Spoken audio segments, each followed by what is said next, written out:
জাহিদ ভাই, Shenzhen tourist visa কত টাকা? সেনজেন ভিসা করার জন্য আমরা সার্ভিস চার্জ বাবদ কিন্তু শুধুমাত্র 8,000 টাকা নেব। তো 8,000 টাকার বাইরে কিন্তু আপনার ভিসা ফি আছে। তো সেনজেনভুক্ত কোন দেশ আপনি অ্যাপ্লিকেশন করবেন সেটার উপরে নির্ভর করবে আপনার অ্যাম্বাসির ভিসা ফি।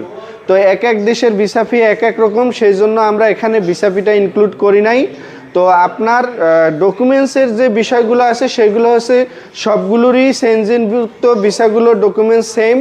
আপনি আপনার পেশা অনুযায়ী কাগজপত্র দিবেন, পাশাপাশি হচ্ছে আপনার ইন্স্যুরেন্সের কপি দিবেন, ব্যাংক স্টেটমেন্ট, ব্যাংক সলভেন্সি দিবেন এবং ট্রেড লাইসেন্সের কপি দিবেন এবং হচ্ছে আপনার bank statement, bank solvency, tin certificate, tax, VAT return এবং আপনার অ্যাসেট যদি থাকে সেগুলো দিতে পারেন এবং আপনার ন্যাশনাল আইডি কার্ডের কপি দেবেন। এগুলো নিয়ে চলে আসুন আমাদের কাছে, আমরা খুব সুন্দরভাবেই আপনার সেনজেনভুক্ত দেশের ভিসা অ্যাপ্লিকেশন করে দিতে পারবো।